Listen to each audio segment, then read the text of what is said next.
Gente, graça e paz. Estão me ouvindo aí atrás? Estão ouvindo? Meu nome é Edmundo Félix. Teve um Félix ontem que ministrou, né? Edmundo Félix. Sou casado há fazer 46 anos agora. Tenho 4 filhos, 2 filhos legítimos que nasceram de nós. Um deles 27 anos, casado, graças a Deus é uma família sacerdotal.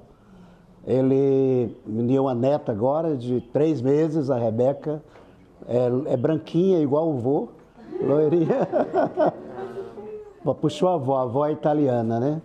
E eu tenho uma filha de 45 anos, é a primogênita, e agora nós temos a Dalila. O Senhor nos deu a Dalila e está sendo amada, todos receberam ela como família. Não há diferença entre a Dalila e a família, né? E ela também se adaptou muito bem, ela sabe que ela era da família, né? E tem a Ana Paula, que esteve com vocês aqui, quem veio no ano passado, né? Que foi através da Ana Paula que Deus possibilitou a ida da Dalila para Belo Horizonte. E nós somos uma família sacerdotal, todos nós servimos ao Senhor, mas minha história nem sempre foi assim. Então eu quero compartilhar o início do meu chamado missionário, da minha libertação, do meu chamado missionário. Eu venho de uma família de bruxaria, parece que não parece, mas parece que é.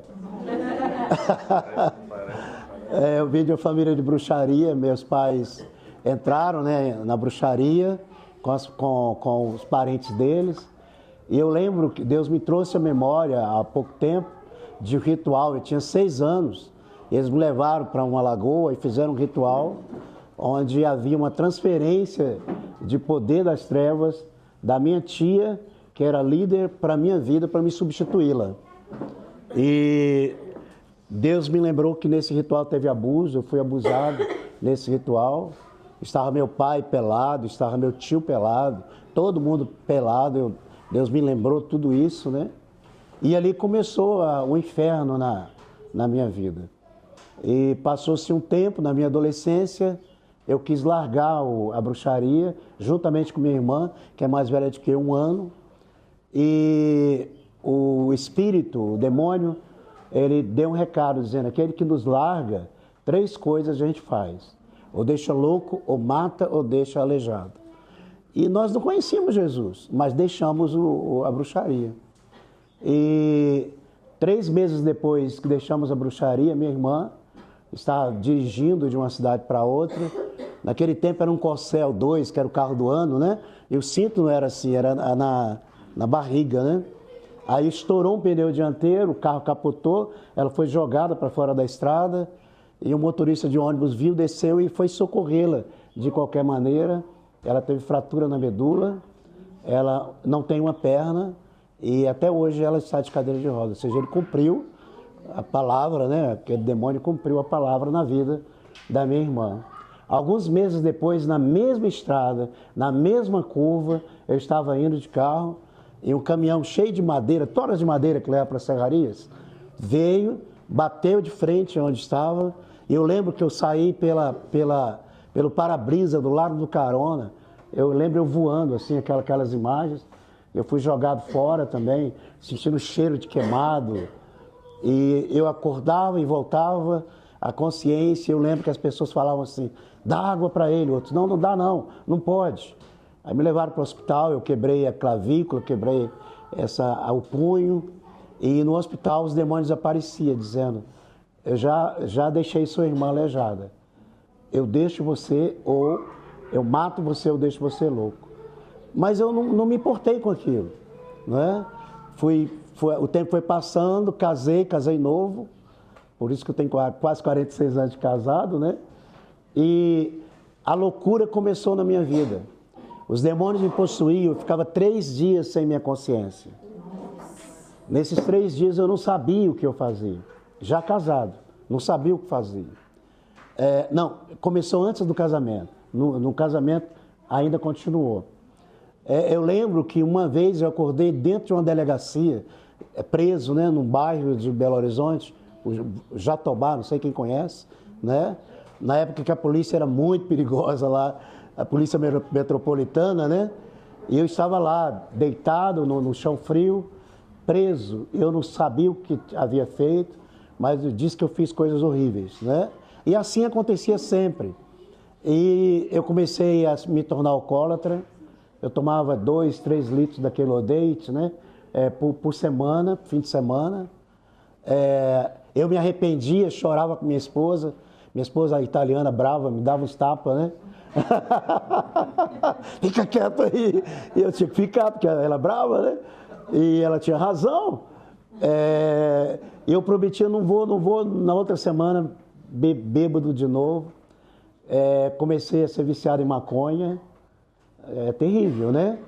E uma vida violenta, eu era muito violento, andava armado, já dei tiro em pessoas, já passei carro em cima de pessoas que não queriam sair da rua, né? Eu era endemoniado, eu era possesso de demônios, apesar de não estar na bruxaria, mas os demônios não haviam saído de mim. E foi uma vida de sofrimento para minha esposa, muito grande. Minha esposa é linda, é maravilhosa, é mulher de Deus. E a minha filha, essa que tem 45 anos, ela teve um problema sério, ela teve uma doença e ficou em coma. E levamos ela, não sei quem é do Belo Horizonte, lembra do Barreiro, tinha um hospital chamado São Paulo, hospital infantil. Nós internamos ela ali e os médicos falaram assim, olha, ou ela fica em coma definitivamente, ou morre, ou volta do coma com sequelas, não vendo, não andando, não falando. E quando recebeu esse diagnóstico, eu estava no trabalho e minha esposa recebeu o diagnóstico. E ela saiu chorando para a rua fora. Aí ela foi no orelhão, não tinha isso naquela época, né? Para ligar para mim. Aí no orelhão, ela chorando, chegou uma vizinha. E ela contou a história para a vizinha. A vizinha falou assim, tem uma igreja do missionário, chamava igreja de missionário, naquela época, né? Ali, em tal rua, vai lá e pede o missionário para orar por ela. Aí minha esposa foi. Chegou lá, era tarde, tinha acabado o culto e não tinha mais quase ninguém ali. Ela foi no canto assim do altar, do palco, ela ajoelhou e orou.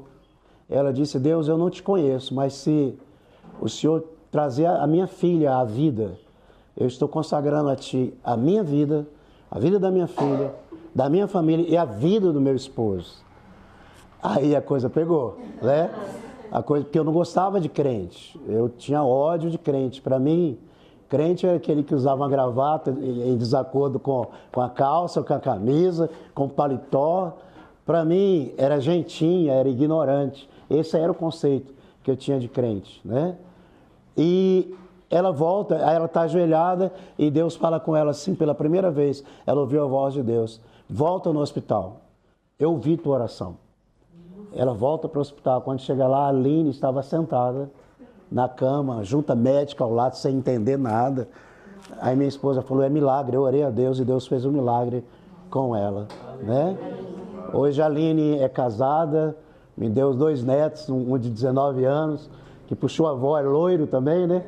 E uma netinha de 15 anos que me puxou, já é moreninha, né? E é uma bênção lá na igreja, trabalha no louvor, lidera um trabalho de capelania nos hospitais, Palhaços da Alegria, né? Lá nos hospitais. Ontem mesmo estava com um grupo lá no hospital de oncologia. E é uma bênção, sem sequela nenhuma, sem problema nenhum. Só que minha esposa começou a ir na igreja à tarde, porque ela não podia me falar. Porque ela estava indo que eu seria violento com ela. Ela ia escondido, não falou que tinha ido na igreja. Não falou que minha filha foi um milagre. E meu irmão se converteu. E a gente trabalhava na oficina de terraplanagem. Quem conhece Belo Horizonte, Olhos d'Água. Naquela época não tinha o BH, não tinha Buritis, não tinha nada daquilo. Nelson Helps hoje, né? Não tinha nada daquilo. Era só uma estradinha. Olha como eu sou antigo, né? O pastor também está balançando a cabeça, ele também é. Né? E a manutenção daquela empresa de terraplanagem era nossa. De máquinas pesadas, de caminhões, era nossa. A manutenção. E meu irmão se converteu. Já viu aquele crente chato? que quer te levar para a igreja de qualquer maneira, que vai tomar um café, está falando de Deus, falando de Jesus. Meu irmão se tornou esse crente chato, graças a Deus. E ele começou a chamar, e foi eu, 2 eletricistas e um culto na igreja dele. Uma igreja simples, de madeira, ali no Barreiro. Quem conhece o Barreiro, né?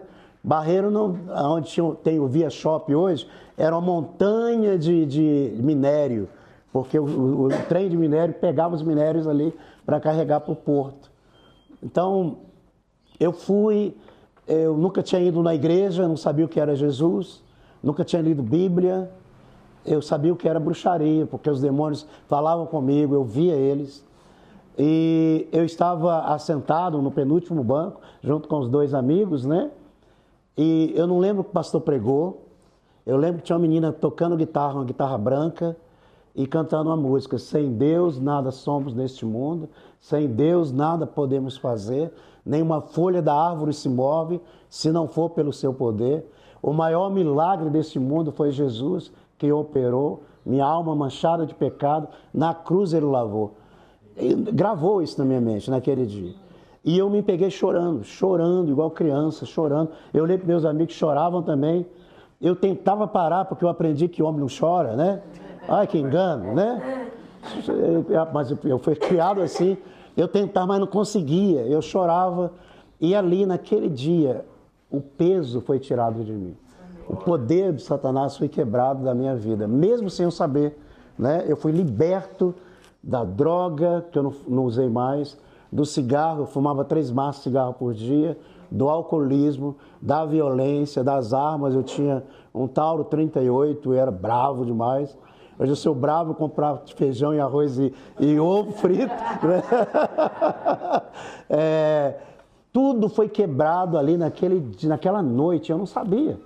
Eu saí, era uma noite de lua, bonito, eu peguei um cigarro, eu acendi, eu senti nojo. Ninguém falou comigo que você tem que parar de fumar. Eu joguei no chão, pisei, peguei um maço de cigarro, joguei fora. E tem 43 anos que eu fui liberto totalmente dos demônios e liberto totalmente do vício, liberto totalmente da violência, e Deus mudou a minha história. Né? Aí com um mês de convertido, que eu batizei 3 meses depois, com um mês de convertido, no culto da igreja em que minha esposa estava, eu também fui para lá, ela deixava uma cadeira vazia, gente, e ela não deixava ninguém sentar, a igreja cheia, né? E ela falava: essa cadeira, meu marido está sentado, ninguém senta aqui não.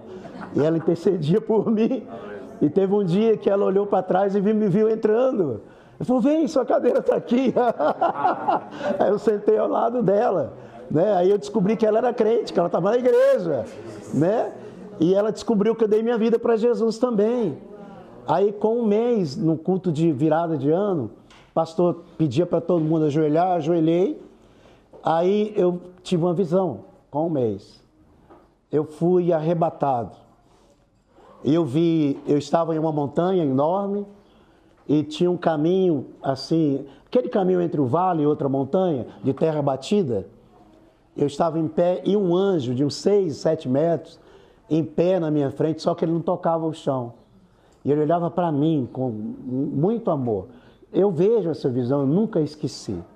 E ele disse assim para mim: não fostes vós que me escolhestes, mas eu escolhi a vós outros e vos nomeei para que vades e dê fruto e o vosso fruto permaneça, a fim de tudo aquilo que pedides ao Pai em meu nome, Ele vos conceda. Amém. João 15:16, eu nunca tinha lido Bíblia. E ele disse isso para mim, eu fiquei olhando para ele, ele falou: segue-me, follow-me. E ele foi descendo a montanha e eu fui caminhando pelo caminhozinho até a segunda montanha. Quando cheguei na segunda montanha no alto, eu fiz assim, porque tinha uma luz muito grande que cegava meus olhos. Ele falou: tira as mãos. Quando eu tirei, eu olhei uma cidade iluminada com uma luz que não é da terra, algo glorioso, não é? E o anjo apontou e disse assim: eis aí a noiva do Cordeiro, onde a sua família vai morar ali. Eu não sabia o que era noiva de Cordeiro, eu não sabia nada disso. Aí dali ele me mostrou, ali começou a missão na minha vida. Eu sou pastor missionário, né? Ali começou. Aí ele me levantou e me colocou dentro de um estádio, e esse estádio era muito grande, E eu olhei para mim, eu dentro do estado eu me vi, cabelo branco, idoso, com um terno marrom, em cima de um tablado, orando pelas pessoas. E do lado direito, assim, tinha uma senhora com um colete cervical, e ela tirava e balançava e falava, estou curada, estou curada, estou curada. No lado esquerdo, uma outra mulher, e as pessoas seguravam a cadeira de roda dela, ela levantou e balançava a cadeira de roda dizendo que estava curada. E houve muitos milagres ali. Aí o anjo me levantou acima dos muros do estádio, e eu olhei e vi uma multidão faminta querendo entrar, e não conseguia. E novamente ele disse, não fostes vós que me escolhestes. E repetiu o versículo para mim. Aí eu voltei. Quando eu voltei, eu estava em pé, todo mundo ajoelhado, eu em pé, mãos levantadas, e em cima, no meu ombro aqui, tinha tipo um cobertor molhado de óleo e quente, quando você falou das mãos quentes ontem, né? Molhado e quente aqui, e eu estava orando em línguas, e não conseguia parar. Aí tinha um homem perto de mim, aí ele fez assim, você foi batizado pelo Espírito Santo, e eu lembro que eu falei para ele, quem é o Espírito Santo? Eu não sabia quem era o Espírito Santo, eu não conhecia o Senhor, nunca tinha lido Bíblia. Naquele dia nasceu uma vontade tremenda de pregar o Evangelho. Mas não sabia, eu fui para o meu pastor, como que eu faço? Ele não falou nada. Fui para os irmãos da igreja, quero pregar, faz seminário. Procurei seminários, eles falaram, cadê seu cartão de batismo? Cadê a carta de seu pastor te apresentando? Batismo? Tem que ter batismo? Tem que ter carta? Qual é o nome do seu pastor? Eu não sabia. Eu tinha 1 mês e pouco de igreja. Mas a vontade de pregar o Evangelho era tão grande, Deus foi me guiando, né? E para concluir aqui, essa primeira parte, eu estava, né, no meu serviço lá nessa terraplenagem, e o pátio era um pátio de terra batida, enorme, onde parava as máquinas pesadas e os caminhões. E Deus, a segunda vez que eu ouvi a voz de Deus, a primeira foi com essa visão. Deus disse para mim, levanta. Eu levantei, vai no pátio. Eu fui no pátio, pega uma vara, tinha um pedacinho de tipo galho de árvore, escreve no meio do pátio o que eu vou te falar.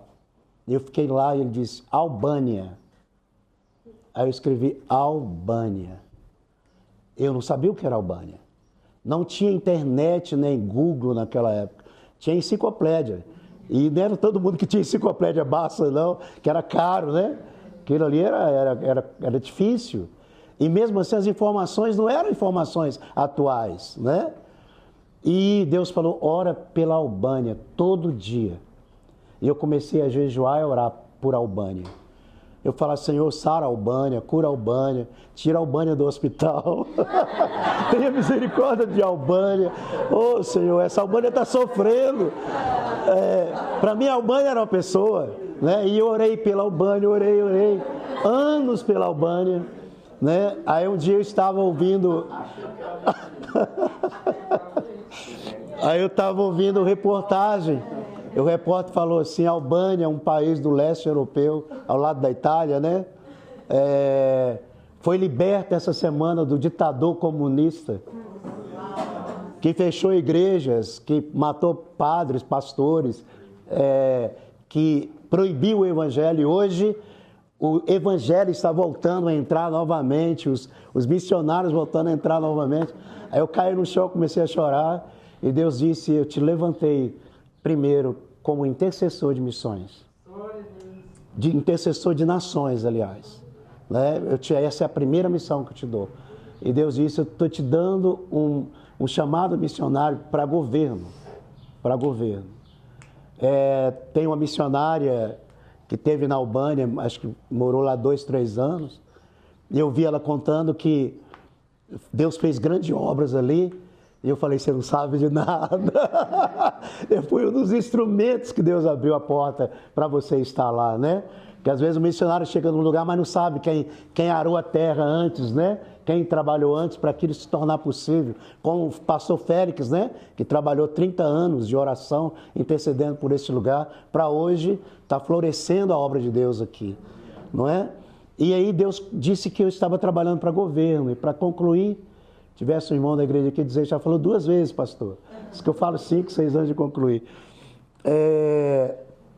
A nível de governo, eu comecei, Deus me levar a prefeitos, e Deus me dava a palavra para prefeito de Belo Horizonte muitas vezes. Eu tenho, na Prefeitura de Belo Horizonte, tem um teatrozinho na frente. Durante 3 anos eu liderei um trabalho de oração ali, né? O prefeito autorizou, o prefeito não fazia nada antes de pedir oração. A nível de governo, quando o Lula ganhou pela primeira vez, que ninguém conhecia a história dele, Deus disse, vai para lá, que eu estou levantando um ministro, e esse ministro não pode se corromper. E era um ministro Patrus Ananias, que trabalhava na área social. Eu fui, falei com ele, eu vou estar com você. Eu fui no avião com a comitiva cheia de deputados, prefeito, todo mundo, com ele, para a posse dele. Deus falou, não descola dele, ministra para ele, né, para que o coração dele não se corrompa. E eu fiquei na posse, o padre colocava a mão e fazia a benção dele lá, o padre saiu, colocava a minha mão, quebrava a benção dele e abençoava, né? E o padre falava uma coisa para ele, saiu, falava outra coisa para ele, e ficou aquela briga ali. Aí terminou, né? Quando ele recebeu, eu saí com ele, nós fomos para um restaurante comer de madrugada. Aí eu falei com ele, propósito de Deus, porque ele tinha um coração de um homem honesto. Quem conhece Patrus Ananias sabe disso, né? Homem honesto, homem íntegro, né? E que ele não ia se corromper. Ele disse, Edmundo, olha, aqui é o seguinte, eu recebo uma barra desse tamanho, imagina de gelo, para repartir com as pessoas. Só que tem tanta corrupção, quando chega lá, chega um cubinho desse tamanho. Você não pode fazer nada, eu não posso, porque são pessoas já institucionalizadas. Ninguém consegue mais tirá-los dali. Mas ele não se corrompeu. Glória a Deus. E antes do Isaac Rabin ser assassinado em Jerusalém, Deus me levou lá, na casa dele em Jerusalém, para dizer para ele que isso ia acontecer e ministrar. Eu ministrei na casa dele, mas ele foi assassinado assim mesmo, né? Voltei para o Brasil. Aí outra vez eu volto para Jerusalém, a festa dos tabernáculos, 7 dias de festa. Aí eu cheguei atrasado nesse último dia da festa, tinha um homem pequenininho lá em cima, falando das guerras, quando tomou o Muro das Lamentações, Jerusalém Oriental, né? Os soldados chorando, agarrando aquele muro, agradecendo a Deus, porque Deus deu a vitória.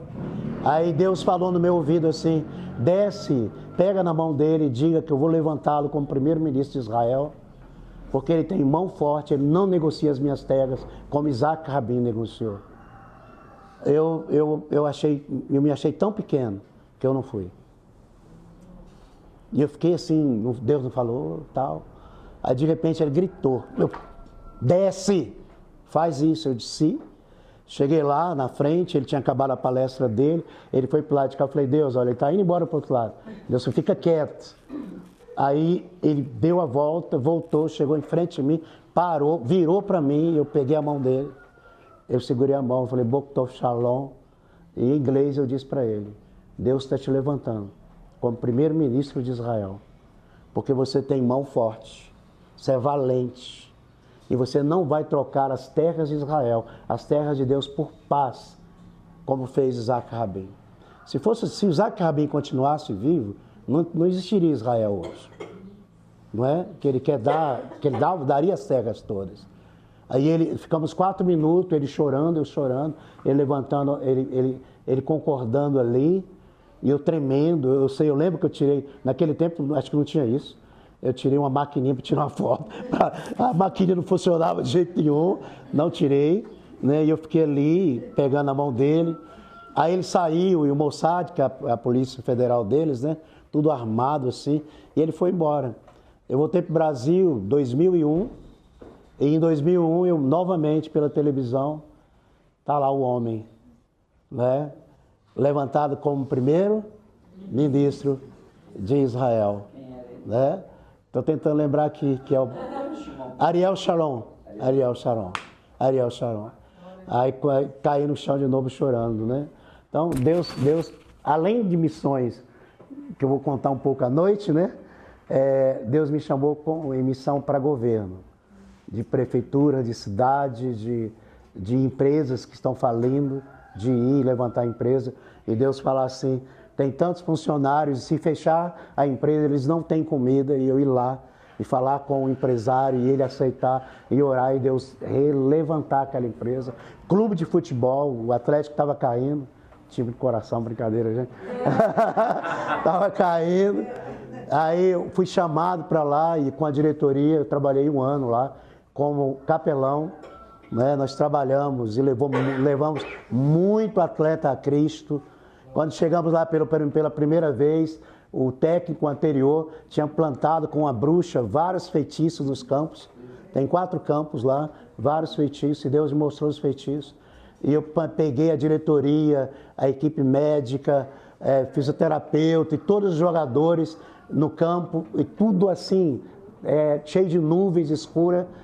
E eles tinham, acho que 6 meses, lembra da crise? Que eles não tinham salário, não tinha nada, não tinha patrocínio.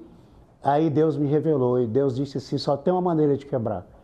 Todos eles ajoelhando aqui no campo, chorando e me pedindo perdão. E arrependendo, porque eles pegam o dinheiro e vai para a prostituição, pega dinheiro e vai para os bailes, pega o dinheiro e vai gastar com isso, isso e isso, mas não pega o dinheiro para ajudar os pobres. Aí eu falei, pensando que eles iam me mandar embora, né? Falei, e não é só os jogadores não, vocês também, diretoria, todo mundo. Nem bem terminei de falar, todos caíram de joelho, alguns deitaram no campo e começaram a chorar, a urrar, pedir perdão a Deus. Eu fui conduzindo a oração, a nuvem saiu. Deus mostrou onde estavam as feitiçarias, nós tiramos as feitiçarias do último técnico, né? Vou falar o nome dele aqui não, porque está em outro time aí. Deus mostrou. Aí, 1 semana depois, eu estava entrando no CT, quando o faxineiro falou assim, pastor, recebi salário, tem comida lá em casa, 6 meses sem receber, tem comida. E eu fui andando assim, todo mundo, pastor, o dinheiro chegou, temos dinheiro. E Deus sarou o Atlético naquele ano, porque é um nível de missão de governo.